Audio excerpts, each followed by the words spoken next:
해피설법의 특성에 대해서 짚어보기 전에 우리 이름에 대한 이야기를 좀 해보고 싶어요. 해피스님이라는 사람도 있고 해피법당도 있고 해피설법회가 진행이 되는데 해피라는 말은 무슨 뜻일까?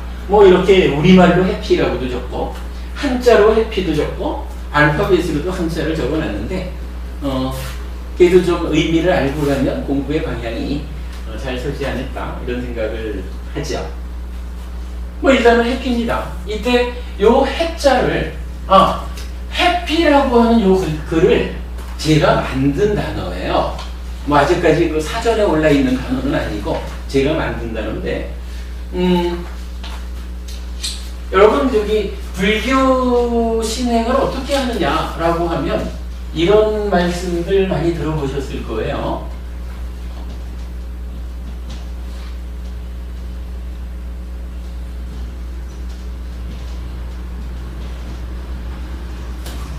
우선은 부처님 그리고 부처님께서 방금 전에 역할로서 설해 주신 법, 부처님의 가르침, 이런 부처님과 가르침과 이 가르침을 확인하고 유지 전승하는 승가, 불법승 삼보에 대한 믿음이 있어야 됩니다.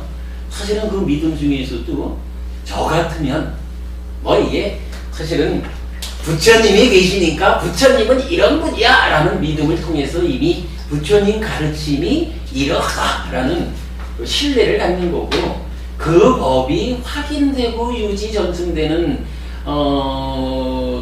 모임으로서의 생각, 그러면 당연히 그 하나가 이렇게 볼 수도 있는 거지만 그 가운데 특별히 하나를 뽑아보자 라고 한다면 저는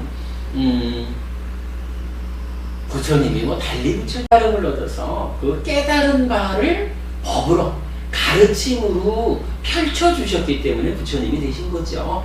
그래서 그 삶이라는 것은 이런 것이고, 이 세상이 운영되는, 이 세상이 돌아가는 어떤 이치가 있다면 그것은 이러합니다.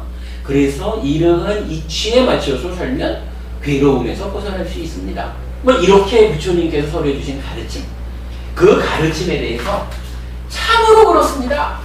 부처님께서 설해 주신 이 가르침이야말로 내가 부처님 뒤따라 밟아가면 나도 행복해질 수 있는, 그야말로 100% 행복을 보장하는 가르침입니다.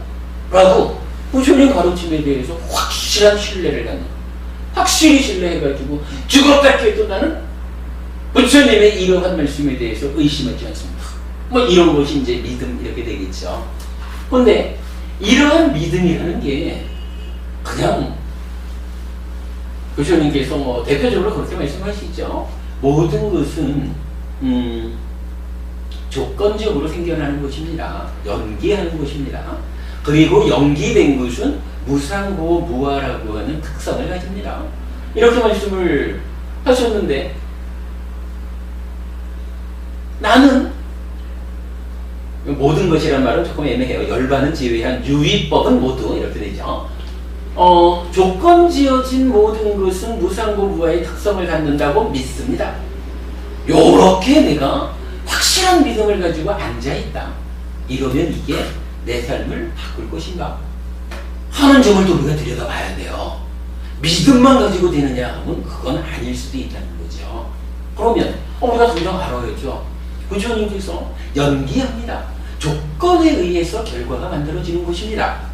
그래서 이렇게 연기된 것은 무상고 무아, 조건 따라 변하는 이런 특성을 가지고 있습니다. 라고 말씀하신 이 가르침이 어떤 의미일까? 무엇을 말하는 것일까?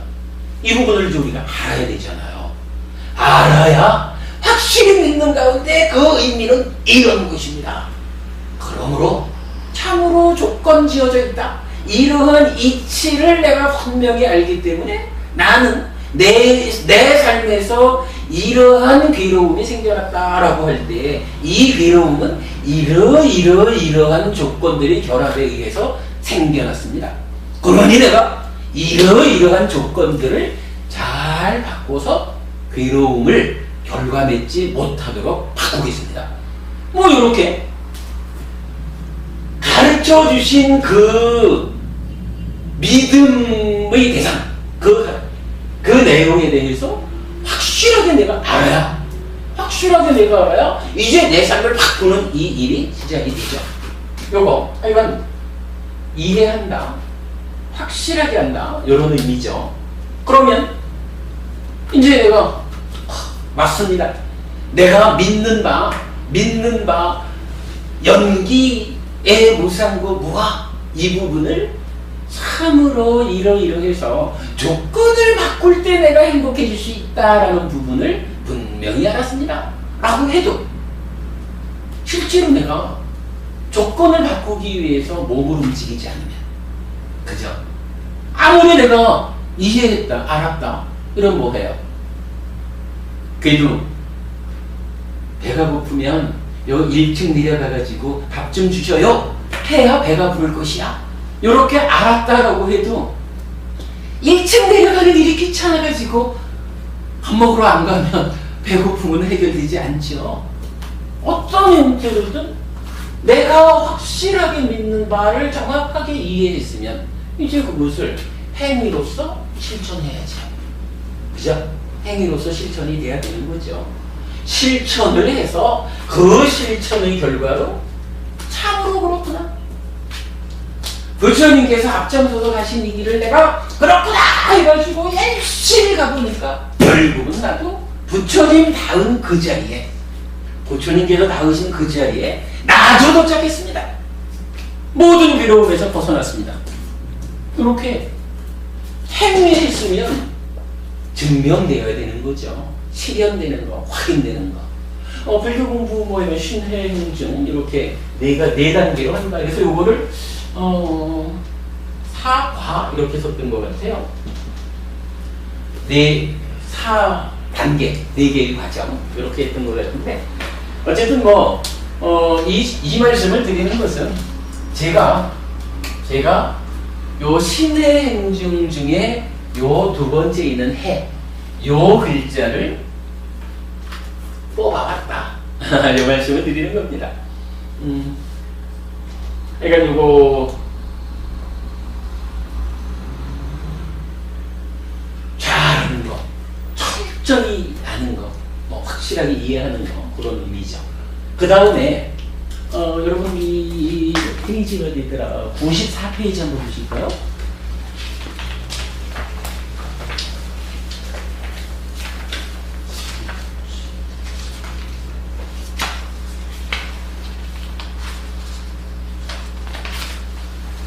예, 94페이지 보시면 연기의 정형고 이런 표현이 있어요.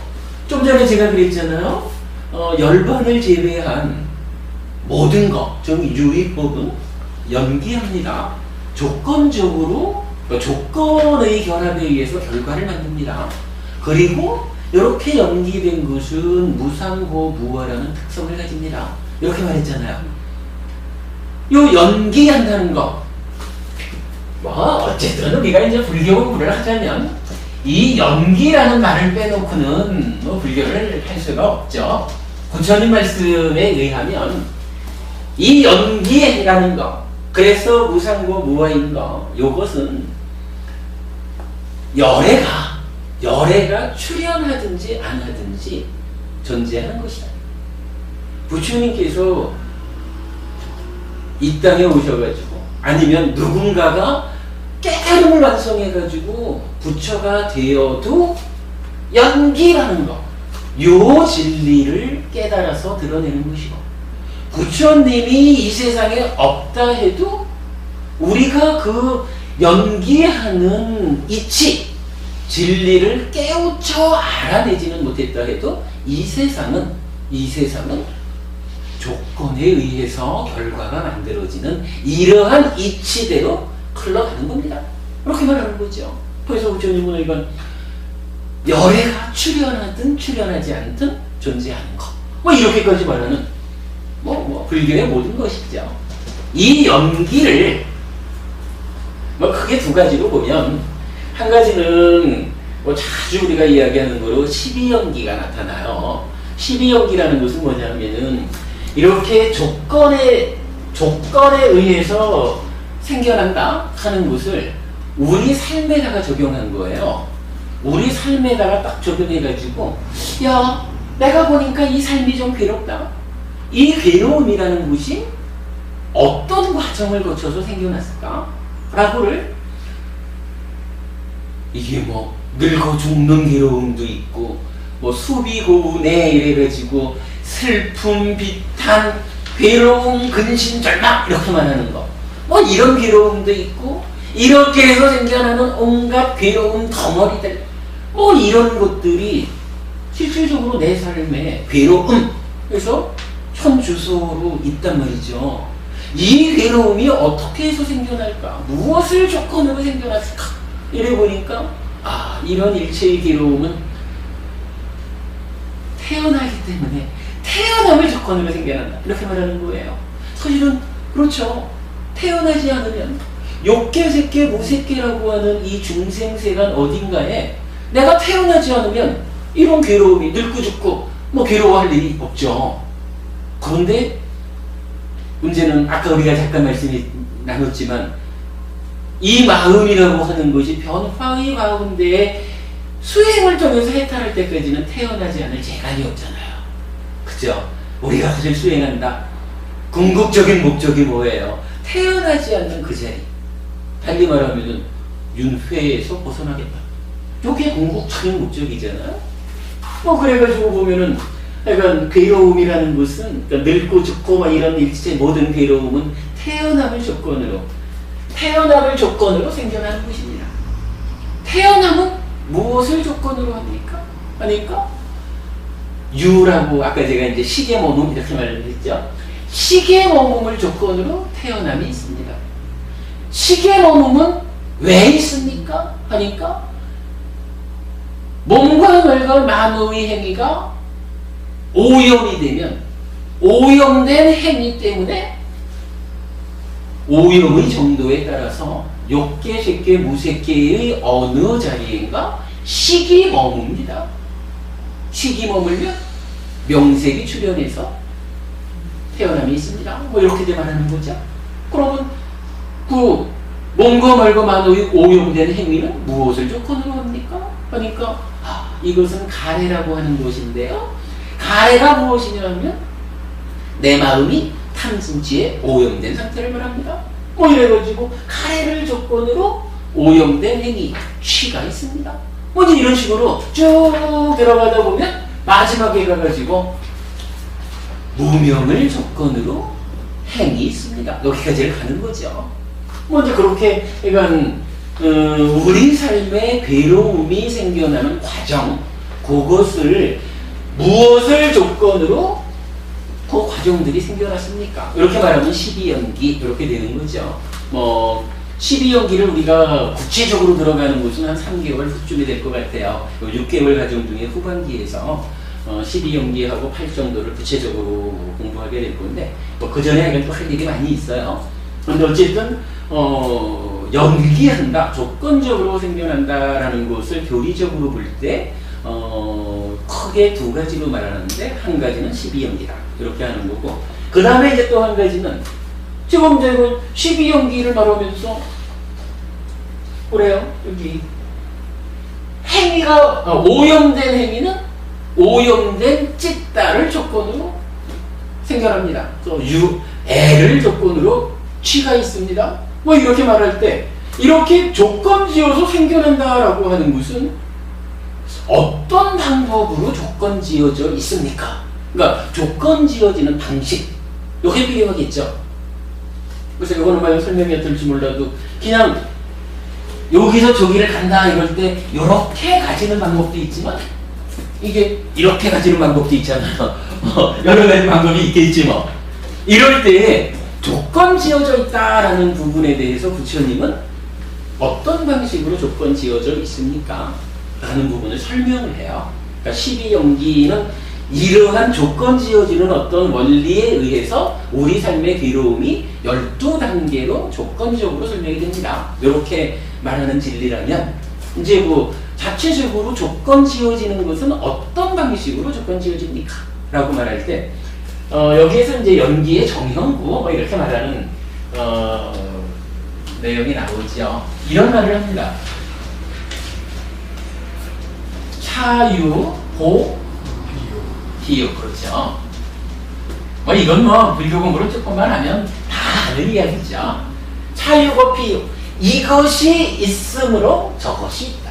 이것과 저것이 서로 조건 지어져서 그런 거죠. 저기 그 석화행보부님이 안 계시면 뒤에 이제 송보부님이 개인적으로는 존재할 수 있지만 석화행보부님이 안 계시는 그 순간에 석화행보부님의 남편으로의 송보부님은 존재를 못해요. 역으로도 송보부님이 계시니까 송보부님의 아내로서의 석화행보부님이 계시지, 송보부님이 안 계시면 석화행보부님 자체로서는 있겠지만 그의 아내로서 존재하지는 못해요. 이렇게 두 분이 함께 있을 때 석화행보부님이 있으므로 송보부님이 있다. 이렇게 말해지는 거죠. 당연하죠, 그죠? 이 관계라는 것은 그냥 내 하나 이렇게 말하면은 뭐 좀 어떻게 봐야 될지 모르지만 관계라고 하는 것은 분명히 이렇게 내가 있을 때 너가 있다. 요것이 있을 때 저것이 있다. 이렇게 말해지는 거죠. 그렇다고 마찬가지 차, 무, 고, 피, 무 해가지고 이것이 없으면 저것이 없다. 똑같이 되죠. 그리고는 뭐 좀 유사한 이야기를 또 이렇게 하는 거죠. 차기, 그렇죠. 차기고 피기. 이것이 일어남으로. 요거는 연기에서 말하는 조건적으로 생겨나 이거니까 이것이 생겨남으로 저것이 생겨납니다. 결혼을 해가지고 두 분이 부부가 딱 되니까 아내인 석화행보부님이 생겨나니까 남편인 송보부님이 생겨나는 거예요. 그죠? 남편인 송보부님이 생겨나니까 아내인 석화행보부님이 생겨나는 거예요. 뭐 이렇게 그 관계 가운데에 적용되는 뭐 조건성 이렇게 보는 거죠. 마찬가지 요거 이것이 멸하면, 그렇죠. 저것도 멸하죠. 뭐 이렇게 이제 그 연기를 정형으로 표현을 하거든요. 우리 지금 저 94페이지에 요 내용 나와 있죠. 이것이 있으므로 저것이 있다. 차유고 비유. 이것이 일어남으로 저것이 일어난다. 차기고 피기. 이것이 없으므로 저것이 없다. 차무고 피무. 이것이 소멸함으로 저것이 소멸한다. 차멸고 피멸. 이렇게 말했죠. 요게 그러니까 부처님께서 말씀하시는 열애가 출현하든 안 하든 이 세상에 존재하는 뭐 이 세상에 유지되어가는 뭐 이치다. 이렇게 이제 말씀을 하시는 거죠. 그리고 이러한 이치를 우리 삶에 괴로움이 발생하는 과정에 적용을 해보니까 12연기가 만들어진다. 이렇게 하는 거죠. 야, 그래도 우리 보면은 뭐 이 내용 가지고 안 어렵죠, 여러분? 이게 안 어려운데 웬만해서는 이렇게 그 연기의 정형구를 설하는 일이 쉽지 않을 것 같아요. 저는 재밌네. 아무튼 우리가 불교를 신해행증이라는 4개의 과정으로 실현해내야 되는 불자로서의 삶이 정의되어 있다면 거기에 또 하나로서 불교의 핵심, 불교란 무엇이냐 하고 말할 때 이런 그 연기성을 말하게 되죠. 이때 신해행증 사과에서 해자를 찾았는데 또 다행히 이 연기의 정형구를 제가 알고 있다 보니까 여기서 피자를 찾은 거예요. 그러면 이렇게 이제 찾아내니까 이렇게 된 거죠. 해피. 그죠? 그러면 이 해피는 어떤 의미가 될까요? 이 부분이죠. 관보라고 하셨죠? 관도. 예. 관도 부분이 요 해피가 신의 해자하고 차요고 피유의 피자하고를 합쳐서 만들었거든요. 그럼 무슨 의미가 될까? 뭐 일단은 그러니까 차와 피, 그러니까 피차간 이렇게 말하면 차와 피죠. 이것 저것, 뭐 주관 객관, 주체 대상, 나 너, 뭐 이런 식으로 관계 맺어지는 거겠죠. 그렇다면 피라고 하는 것은 어찌 됐든 하여간 내가 만나는 너, 이런 개념으로 이해할 수가 있겠죠. 선생님, 이거 가능하죠? 그렇다면 해라는 건 뭐예요? 잘하는 거잖아요. 한마디로 말하면 너를 잘하는 거, 대상을 잘하는 거, 대상을 바르게 보는 거. 요 말이 되죠? 그래서 요거를 해피라고 쓰면서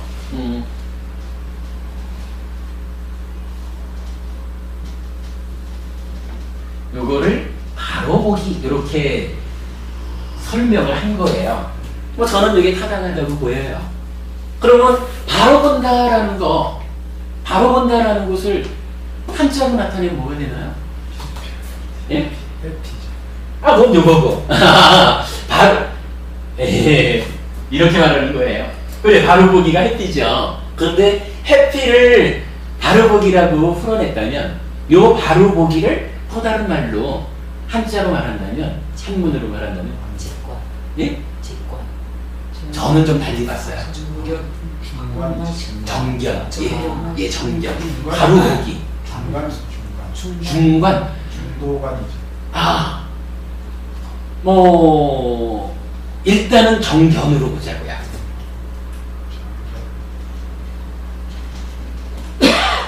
하여간 뭐 바를 정저에 볼견자잖아. 그러니까 정견이 바른 견에 바르게 보는 거죠. 결국 정견 뭐 실질적으로 내가 살아가면서 감각되는 대상, 그 대상에 대한 경험, 뭐 이런 부분에 대해서 다르게 보는 거. 뭐 구체적으로 어떻게 보는 게 바르게 보는 겁니까? 하면 아까 우리가 공부했잖아요. 존재의 실성은 연기해서 무상고 무아의 특성을 갖는다. 뭐 이렇게 보는 게 바로 보는 거죠. 정견. 그런데 요 정견이 또 뭘까? 정견은 뭐 우리가 이건 정견하면 이건 그냥 할 정도잖아요. 이건 다 하는 거잖아요, 그죠? 이건 팔 정도라는 것이 있어서 정견으로 시작한다고요. 그래서 정견, 정사유, 정어, 정업, 정명, 정정진, 정념, 정정까지를 가죠. 정정까지 8가지 바른 길이라. 그러면 정견에서 정정하면 요 결과는 어떻게 되나요? 정견하면 어떤 일이 생겨요? 바로 보았어요. 이제 대상을 바로 보았어요. 그리고는 그 바로 본 대상에 대해서 팔정도를 쫙 해가지고 바른 산매까지 정정까지 탁 하면 그 결과가 어떻게 될까요? 마냐가 생겨나죠. 청정범행도 맞죠. 그럼 어떻게 되느냐? 그렇게 되면 어떻게 되느냐? 그렇죠. 고멸. 고멸을 했으니까 고멸이 뭐예요? 고가 멸된 게 그게 해피한 거라고 그러셨잖아. 낮 수업을 잘 들으면 이렇게 저녁 수업에서 안내자가 됩니다. 그렇게 말씀을 드리는 거예요. 지금 이제 송로부님 말씀하신 바르게 보아서 할 정도를 이렇게 쭉 할 정도를 밟아 나가면 그 결과가 뭐냐 하면 그 주님이 말씀하신 거잖아요. 나는 오직 고와 고멸을 말했을 뿐이다. 그리고 고라고 하는 것은 어떻게 생겨나느냐 하니까 조건 지어져가지고 12연기적으로 괴로움이 발생합니다. 그랬는데 괴로움의 소멸은 어떻게 성취합니까? 라고 할 때 그러고 요 팔정도 요거를 괴로움의 소멸로 인도하는 도닦음 이렇게 표현을 하잖아요. 그게 팔정도잖아요. 고진멸도 사성제 중에 도성제이기도 하고. 그러니까 정견에서 시작해서 정정 팔정도를 닦으면 고멸, 괴로움이 소멸됩니다. 그리고 괴로움이 소멸된 요거 괴로움 이런 얘기죠. 이만큼 이제 괴로움 이렇게 있어요. 그런데 뭐 요거 뭐 우리 어릴 때 이렇게 뭐 밀든 이런 식으로 보면 이거를 여기서 말하는 팔정도에 의해서 쭉 밀어내면 여기 있던 것이 하면서 이렇게 밀려나면 어떻게 돼요? 이만큼은 빈자리가 되잖아요. 그죠? 괴로움이라는 게 꽉 차 있다가 밀어내니까 이만큼은 이건 괴로움이 없고 요만큼은 괴로운 상태. 이건 뭐 어떻게까지 밀고 가야 될지 이건 해봐야 되겠지만 그러면 요 상태를 뭐라고 하겠어요? 요게 바로 고멸이잖아. 그치? 예. 행복. 맞습니다. 그러니까 일단 이제 순서를 보면 괴로움을 밀어냈으니까 밀어낸 이 자리는 일단 괴로움이 없는 자리예요. 그죠? 그리고 이 괴로움이 없는 이 상태를 행복이라고 부르는 거거든요. 이 행복을 해피라고 쓰는 거죠. 그러니까 사실은 요 개념을 이해하는 게 중요한 게 불교가 행복하기 위해서 행복해지려고 절에 다니는 건데 이 행복이라는 걸 좀 잘못 이해하면요 그야말로 하늘에 별 떠오르듯이 어디서 행복 이렇게 가져와야 되는 줄 안다고. 이렇게 되면 이 행복을 누가 주겠어요? 가져올 재간이 없거든요. 부처님이 말하는 행복이라는 게 뭐냐, 부처님은 오직 고와 고멸을 말하지 고와 고멸과 행복 세 가지로 말하지 않거든요. 요 괴로움이 밀려나가서 없어진 괴로움이 없는 요 상태.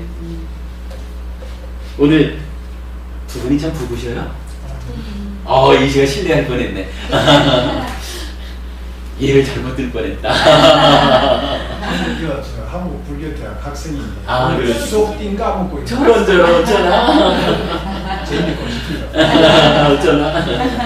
아무튼 뭐 오시기는 잘 오셨습니다. 그러다 보니까 예를 못 들겠다. 아무튼 괴로움이 밀려나가면 그 괴로움이 비어있는 요 자리를 어떻게 우리가 정의해야 하느냐라고 할 때 사실은 경전적으로 괴로움이 다양하죠. 이게 요런 괴로움이 없어지고 요런 괴로움이 없어지고 요렇게 이제 느낌이라는 것을 다양하게 정의하면서 말할 수가 있는데 그럴 때 요 괴로움이 밀려나가서 비어있는 괴로움이 없는 요 상태를 우리는 행복이다. 사실 요 행복을 락 이렇게 쓰는 거예요. 그러면 12용기에 수라는 느낌이 있잖아요. 느낌이 어떻게 정의되냐 하면 락, 고, 불고불락 이렇게 되거든요.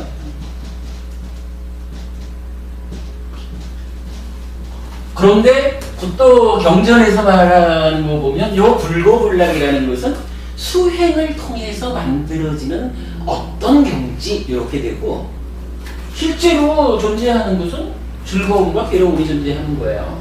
그러면 고멸, 괴롭지 않다라고 하는 데는 제가 왜 이 말씀을 드리냐면 만약 일상의 삶에 낙도, 고도, 불고불락도 있다 그러면은 괴롭지 않다라고 할 때는 어떻게 이걸 낙이라고만 말할 수가 있어요? 불고불락도 있지. 근데 이 부분을 부처님이 이제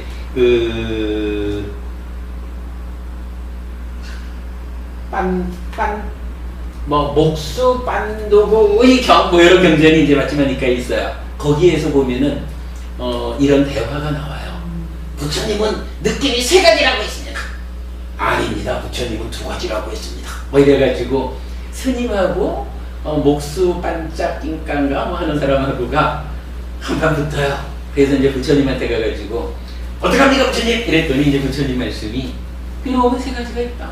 그러나 따지자면 불고불락이라는 것은 수행에 의해서 만들어지는 별개의 느낌이지 그냥 일상의 삶은 괴로움과 즐거움뿐이다. 이렇게 이제 또 말씀을 정의를 해주시거든요. 그러니까 두 개를 말한 것도 맞고 반짝인가 목수의 말도 맞고 세 개다라고 말하는 스님의 말씀도 맞고 이런 경우에 따라서 이렇게 이제 적용할 수 있다. 이렇게 이제 설명이 되는데 어쨌든 이제 이렇게 보면 고와 고멸이라고 하는 고와 락이라고 하는 두 가지 느낌만이 있는 거예요. 그러면 고가 소멸했다라고 하는 그 자리는 즐거움이라고 하는, 달리 말해서 행복이라고 하는 요 느낌밖에 없는 거예요.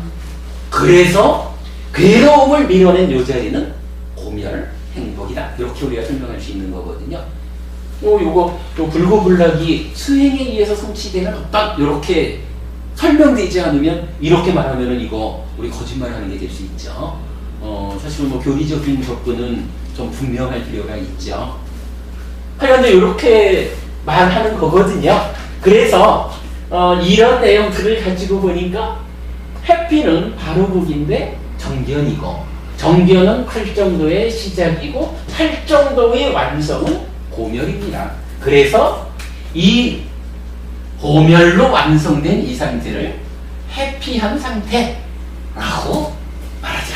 이렇게 되는 거죠. 해피라는 말을 끌어오기가 이렇게 어려웠어요. 그러나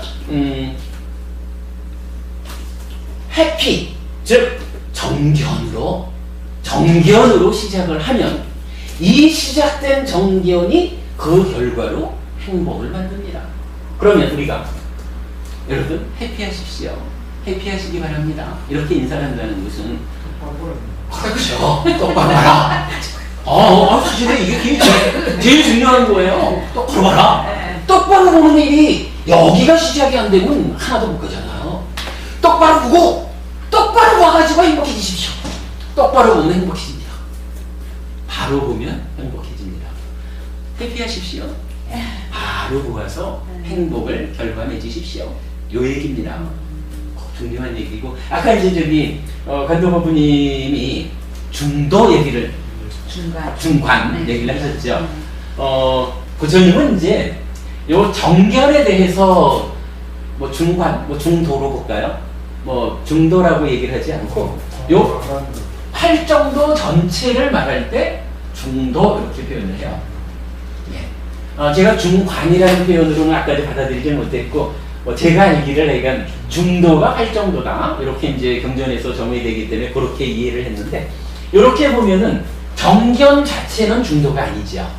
정견을 포함해서 정정까지 가는 8개의 반길, 이 전체를 중도라고 말하는 거고, 이제 중관 이렇게 말했을 때 그 중관은 뭐 여기랑 적용되기 좀 어려울 것 같아요. 공과관이 공간, 과관, 중간. 제가 이 책을 거의 다 읽었는데 예. 이 니까야 내용에서는 중간이라는 이런 개념이 없는 것 같더라고요. 니까야에 나오는 건 아니고, 이제 일단 중관이라고 하면 이제 아무래도 그 뭐 용수 스님으로부터 시작되는 이제 요 중관학파 요쪽의 이야기가 되겠죠. 예. 왜냐하면 한 가지 다른 부모님들은 이 정견이라고 그럴 때 사실은 저는 그 무상고 무아를 봐야 되는 게 정견이라는 생각, 우리가 좀 세리 빼다가 생각을 할 수 있잖아요. 말하자면 내 고정관념으로 그냥 딱 볼 때 이게 삐뚤게 보는 것이고, 그 사람의 마음은 정말 어떠한지도 모르면서 그거를 그냥 바로 보라는 말로 들었었지. 저는 정견이 지금 이제 진짜 무상고 무아를 알고 보라는 근주를 이번에 처음 알았어요. 그게 존재의 실상이라는 거죠. 그게 존재의 실상을 바로 놓고 보라는 말씀이지. 그렇죠. 저는 이제 진짜 바로 봐야지, 뺐다가 있는 마음으로 안 봐야지 이렇게만. 일단은 우리 삶이라는 게 바로 보지 못하는 데서, 그러니까 무상고 무아, 그러니까 조건 지어져서, 그러니까 연기, 조건 지어진 것은 무상고 무아의 특성을 갖는다. 즉 무상고 무아라는 게 무상하다라고 하는 게 저거죠. 이런 조건 향상하지 않다라는 말이지만, 그게 갖는 의미는 조건에 의해서, 그러니까 연기되었다 조건에 의해서 생겨난 거기 때문에, 이 조건이 유지되지 않기 때문에 조건이 달라지면서 결과도 달라지는 것이다. 요걸 얘기하는 게 무상이잖아요. 그런데 이제 그 무상이라는 것이 그러면 결국 한마디로 조건에 관계되는 거 이러는데, 문제는 이 조건이 서너 가지만 되면, 서너 가지 정도야 내가 그냥 조건을 좀 억제해가지고 내가 원하는 결과를 만들 거예요. 근데 우리가 산다는 것을 보면 우리 삶의 과정에 개입하는 조건이라는 것이 좀 많아요.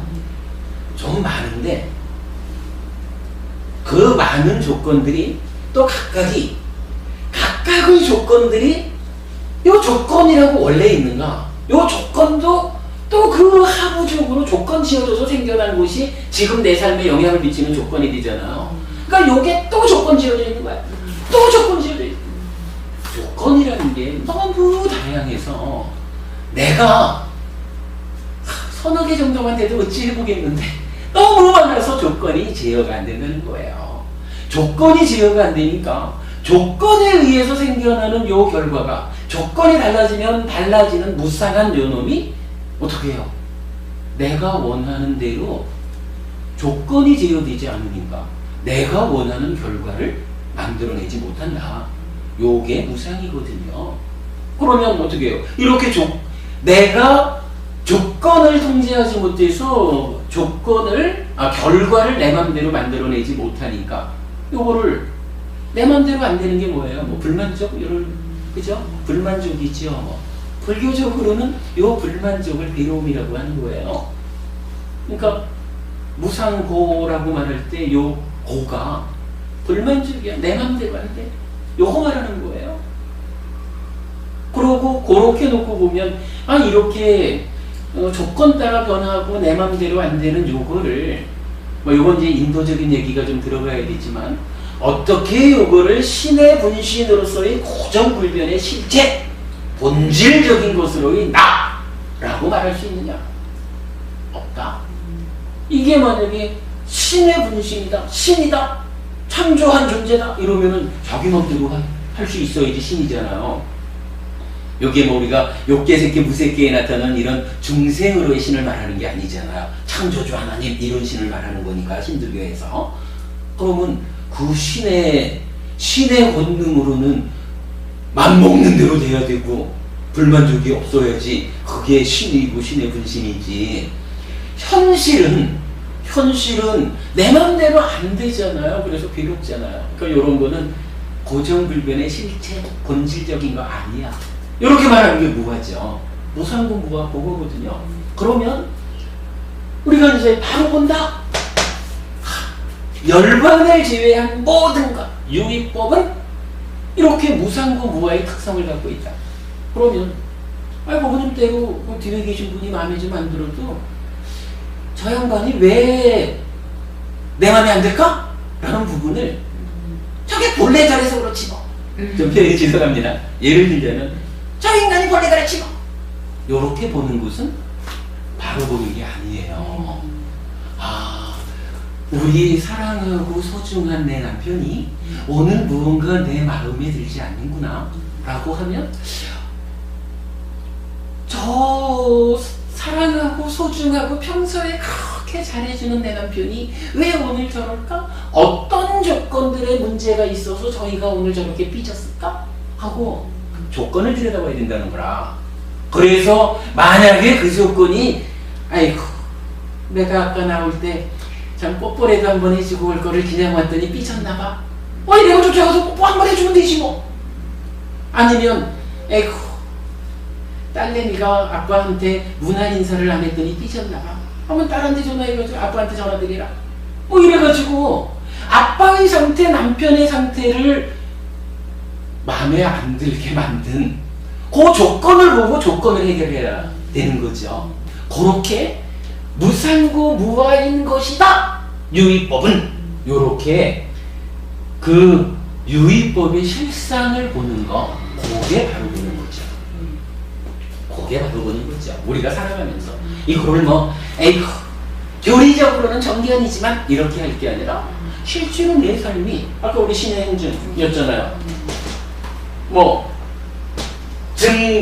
행위로서 실현해야 되잖아요. 그러면 그렇게더라 해가지고 되는 건 아니죠.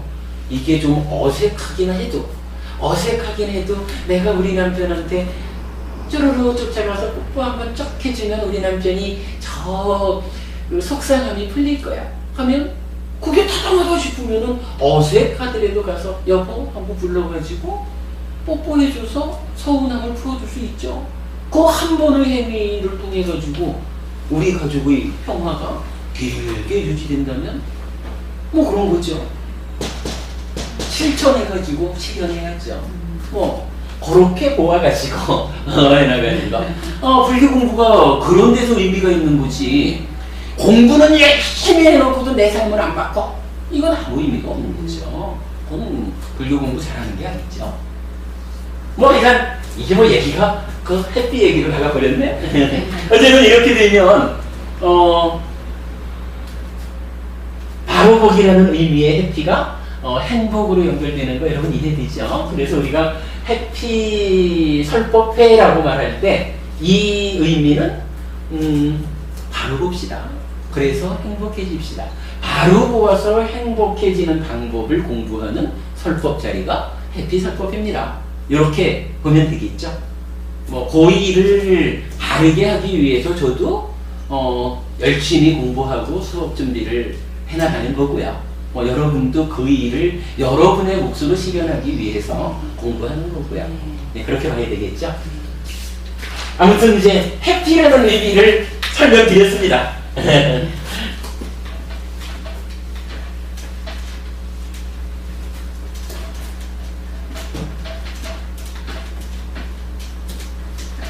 해피 한 가지를 설명하는 거로도 참 부처님 가르침의 중요한 이야기들을 많이 우리가 짚어볼 수가 있었죠. 그냥 단순히 이런 교리가 있다라고 짚어본 것보다는 부처님 가르침이 우리 삶에 어떻게 적용되어서 내 삶이 행복해져야 하는가 이런 측면에서 잘 짚어본 것 같습니다.